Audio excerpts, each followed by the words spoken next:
Hey team, hope everyone's all good. I am flying solo today. Jamie says he's got the Rona, so he's on the couch at home. Has not been doing much all week, so you've just got the pleasure of me this week.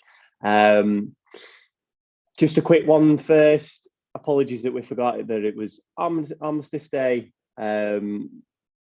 Just one of them where when you're programming in advance, you do forget about these days sometime, which is pretty awful, I know. So we apologise for that, but we did give you an alternative. So hopefully you incorporate it either today or in the next couple of days. So yeah, that's the first thing. Right, we're going to get stuck into the week of the 15th of November, 15th to the 22nd, I think it is.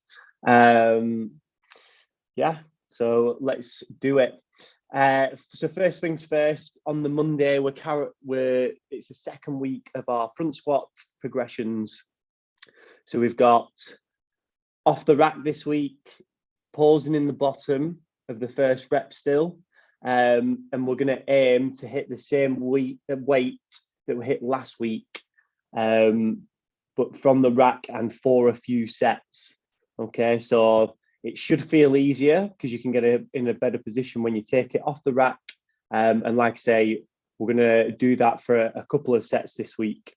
So that again should just build a little bit more confidence under the bar. The pause should help with that confidence under the bar as well.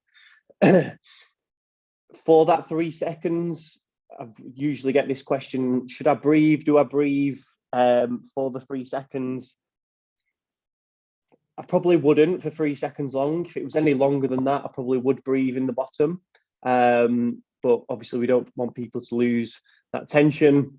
They should be kind of just letting the breath out gradually as they're standing up from that squat. So that's what we've got first on Monday. Second thing, a good chief style workout. So we've got wall walks, dumbbell power cleans, double unders. So it's going to be quite shouldery. So managing your shoulders is going to be key. Just something that I was thinking about as I was looking through this week. Obviously, we've been doing quite a lot of wall walks over the past 6 months, really. There's a new movement introduced last year. I know we keep banging on about it.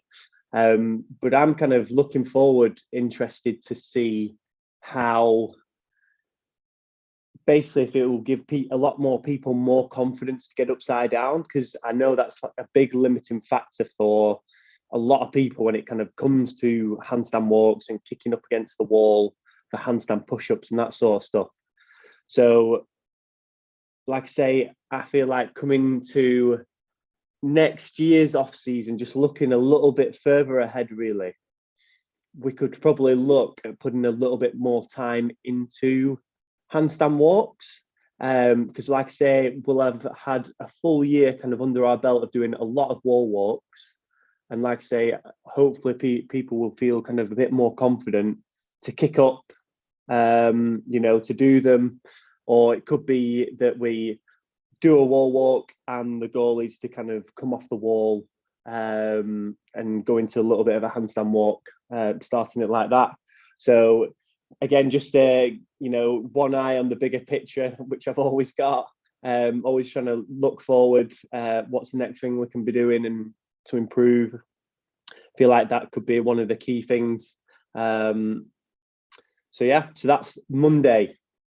So on to the Tuesday. We've got a big snatch day on the Tuesday. Every 30 seconds. So testing people's capacity a little bit. Should be at the point where we're just kind of staying a little bit away from any fatigue. Each kind of set or wave that we go through on the snatches, the weight is ascending. So key thing as we're building up to those weights is making sure everything's dialed in and on point before we even get to them. So that warm up, that barbell warm up will be key. 2 sets of 5 deadlifts, 2 sets of 5 snatch high pulls, power snatch, etc. We always used to do that back in the day at JST. Still do it now. When we're kind of training and same for the kind of higher level guys who work with on a daily basis. they always kind of do that warm up. It's just great for kind of just making sure you're going through all the progressions. So making sure things are dialed in on the barbell warm up, and then as they're building the weight up, there's absolutely no misses. Give people some flexibility on this for today, for the snatches. So what I mean by that is, if they're not feeling great, get them to drop the weight. Ideally want no misses again. Okay.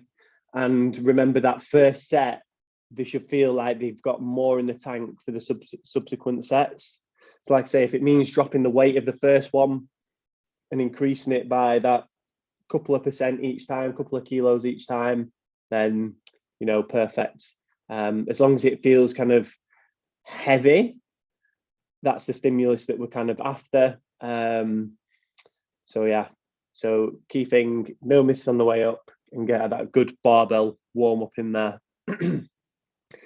For the workout, it's a full send this, running and devil's press. So the key thing will be, you want to be going out pretty hard, but not too hard. Now, this is where people have got to know their limits and have a rough idea of what will be the limiting factor when they get to the devil's press. So for example, I know for me on this, like I'll be pushing pretty hard on that first run, probably around the 130, 140 second pace. The first set of 10 devil's press, you're going to get a little bit of a feel for what that AMRAP's going to be like at the end. I know for me, like I'm quite hamstring dominant and glute dominant when I'm running. So I know they're going to be pretty smart going onto that, onto the devil's press. So on that second run, I will probably take the sting out of that run a little bit, before I've got a couple of minutes on the final kind of AMRAP there. So yeah, go out relatively hot, see how that first set of devil's press is, settle into a good pace in the second run, and then look to build that intensity and a big finish on the devil's press to finish there. Good opportunity on going into that workout to kind of go through a couple of ways to bring down or to do the devil's press. So whether you go for the clean and the jerk, or the snatch on the way up, whether you step up out of the burpee, and how you bring them down as well. So bring them down to your shoulders before down to the floor, or can they, you know, take it straight down to the floor? Do they have the control to do that? So yeah, just bearing in, I think, like I say, good opportunities, just go through a couple of different devil's press techniques there, because we obviously don't put them in classes too often. So when they do come in, like I say, just a good opportunity to go through that. On the Wednesday, we've got a good old kind of CrossFit workout. This one is straight off the Compete plan. I don't think we've changed it at all there. So anyone that does follow the Compete plan, drag them in, make them aware, if you post it in the groups beforehand. This is where we start to introduce barbell cycling a bit more. So you'll see, as well as in workouts, it'll be on its own sometimes as well. Just kind of dialing in good barbell cycling. So we've been dialing in good positions for going heavier for the past kind of 6 months. Those positions should pass on when we're doing barbell cycling. So the position at the knee, making sure the shins are vertical, the knees are out of the way, so that barbell can kind of travel up easier on the power clean, as an example. Things like that. A key thing I kind of always get across to athletes is it is it's a different technique, barbell cycling, to doing like a max lift.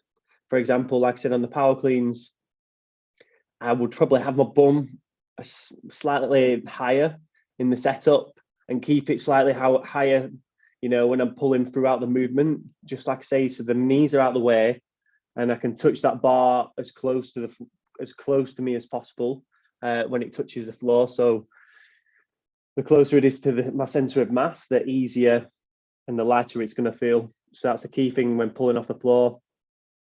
Shoulder to overhead,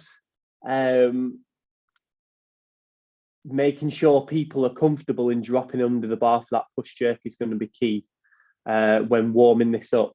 So we give you kind of a general warm up of clean deadlifts, muscle clean, strip press, front squats.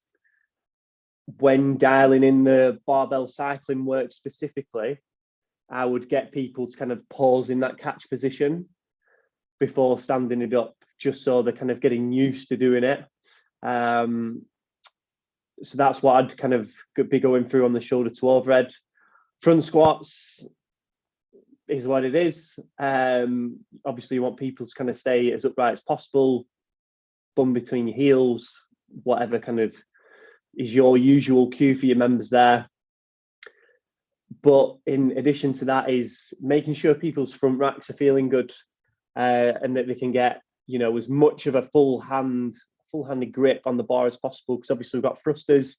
If we can keep it in the palm of our hand, means we've got more tension in the upper body. We can use the upper body more to press it overhead. So getting a good kind of front rack warm up, as well as dialing in that catch of the push jerk position, and just kind of for the power clean, just going back, bum a little bit higher in the setup. So those are a couple of like specific things I will be going through for that barbell cycling workout. For the toes to bar, that should be probably broken into 2, maybe 3 sets to start. And then if going on to the last kind of half of the workout, the last 2 rounds, can you start to hold on that little bit longer and kind of test your capacity there. To finish off that day, we've got some accessory work, some core work in there, some kind of single arm upper body work. Just keeping in that little bit of accessory work is just going to make sure that we don't get any injuries. We're less likely to get niggles. We're just keeping on top of weaker areas for members kind of going forward. So that's the plan for the Wednesday. On to the Thursday, this is going to be a spicy little member. So 2 12-minute EMOMs, same movements on both the EMOMs. With it only being 12 minutes, you should be looking to push pretty hard. But your numbers want to be the same on the second EMOM as they are on the first.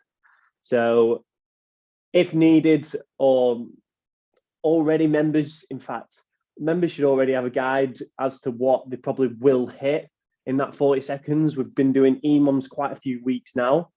So refer back to those previous weeks and get members to kind of think about what they did previously and what they think they can do in this workout. Because if you refer back to, you know, the previous experiences, they're more likely to think about it and then be like, oh, right, yeah, I managed to work out myself what I should be doing in this EMOM. Guided discovery, you know, if they can find it out themselves and if they feel like they've got that power to kind of control, you know, what they think they should be hitting, they're more likely to remember. So that's what I do for that EMOM today. Refer back to previous experiences and just get them to send it. Be a good sweat, that one. Obviously, if people are pretty knackered after the first couple of days, just get them to cruise a bit more. Again, it's especially on the bike minute and the burpee box jump over minute, you can easily take a little bit of sting out of those. So yeah, get people to play by how they feel. On to a Friday. So last week we tested our 5-minute AMRAP of handstand push-ups. This week we begin our first progression of this cycle. So 6-minute EMOM, hitting 10 to 15 of what you got for your 5-minute AMRAP score. People should be using the same scale that they used in the test. If people didn't do the test last week, I would get them to do that this week. Again, just reinforcing the key positions of the handstand push-up. So making sure there's a triangle with the hands in the head is going to be the main one. Not controlling the movement down too much so that they fatigue quite quickly. You know, it's that fine balance of dropping down too fast, but also dropping down too slow. So that could be another key thing. So as we build on that, again, we'll go kind of 6 minutes, 8 minutes, 10 minutes, maybe 12 minutes. So we might bring it back down and then up the reps. We'll kind of see how we go as we build through this cycle. So that's the plan there on the handstand push-ups. For Karen, for the workout, Karen, again, another big shoulder finisher this week, and one that's going to light the legs up as well. People's shoulders will probably be pretty tired after the EMOM. So you getting people to use the legs as much as possible is going to be key. Hopefully with the added squat strength, and obviously we're starting to get a little bit more specific on front squats now, people's positioning on squat should be feeling better. So just make sure that you're kind of going through the wall balls, be as efficient as possible, kind of where you should be catching the wall ball, where your kind of elbow position is going to be a key thing so that the shoulders don't burn out too soon. And just getting people to kind of really pop the hips at the top of each rep as well is going to be key as well. So I would expect quite a lot of PBs on that, like I say, with the increased pressing strength and squat strength. That should now be kind of starting to be transferred into workouts. So just starting to work a little bit more on muscular endurance through workouts as well now. So yeah, Karen, for a big Friday finish. Saturday looks a real good one. So we kick Saturday off with a partner workout to start, Gretel, which is 3 clean jerks, 3 bar facing burpees, you go, I go format, 20 rounds for time. And then on 10 minutes, we then go for the Bella complex, which they hit at the Rogue Invitational, which should be pretty epic. I know Jamie does it especially, but I do as well. It is nice to hit these complexes that they do hit at the bigger competitions, because it keeps your members kind of, you know, grounded, and it makes them realize, you know, how just awesome these athletes are that are at the top of the sport. So it just lets them compare, you know, if they want to, just kind of see where they're at. But yeah, that's a great little complex as well, because it's rarely that you go from a shoulder to overhead, bringing it down into a front squat, and then back into another shoulder to overhead. So nice little change of a complex. So that should be a really fun Saturday. Crank on the Dak or whatever your kind of usual hype music is for that complex as well. We want people to be going really big on that Saturday, and it wants to be, you know, a really kind of intense session, which obviously Saturday mornings are, especially when they are usually a partner workout. Like I said, there's a little bit more barbell cycling in this week as well with Gretel. With it being you go, I go, I probably would suggest that members try and go touch and go from the start and just see how long they can kind of hold on. If they feel like they're nearing red line and they're only kind of getting towards halfway, go to singles for a couple of rounds and then switch back to touch and go for the last 2-3 rounds, depending on how they feel. So that's kind of how I would be playing Gretel. That should be a really kind of fast and furious workout, which will be exciting to watch as coaches. The final thing, so we've got 2 EMOMs on the Sunday, a good mix of some monostructural work, so there's running in there, but we mix some kind of bodybuilding work mixed through and some strict gymnastic kind of work mixed through. So on the first one, there's strict pressing to push press in 1 minute. That's a great way to kind of, to new members especially, to kind of really work on that push press a bit more, because obviously shoulders will be a little bit fatigued from the strict press first, and then going into the push press, they probably will feel like, oh, I do really need to use my legs to, you know, get them dumbbells up. Like I say, we've got some strict kind of pull-ups in there as well. Just keeping the strict strength ticking over a little bit more, just kind of maintenance work kind of through this phase and kind of heading into the open as well.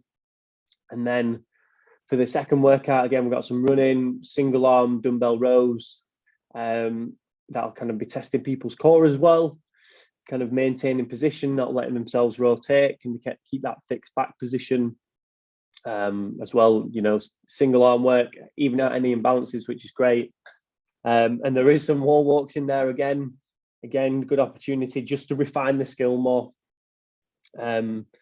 So I'd probably go for the lower rep range today if people are feeling wiped out from the week, and just really focus on, can they get to the wall? How many steps can they get to the wall in? Like, can they do it in as few steps as possible? Give themselves a different focus rather than just kind of going for the reps. So that's kind of the whole week. Some good tests in there. Barbell cycling's creeping back in second week of front squat progressions, and we start our first week of handstand push-up progressions as well. So keeping the build going. As you can see, things are starting to get more specific, and it's not long until, yeah, cool. Just having a look at what's coming up the weeks after. So yeah, so enjoy that week of training, guys. If you've got any questions, feel free to drop us a message. Most of you have dropped us some workouts to put in the program already. If you've not, again, feel free to send us one over if you'd like us to put one in the plan. And we'll be kind of filtering them in over the next kind of 4 to 6 weeks before Christmas. Have a good day, and hopefully hear from y'all soon. See ya.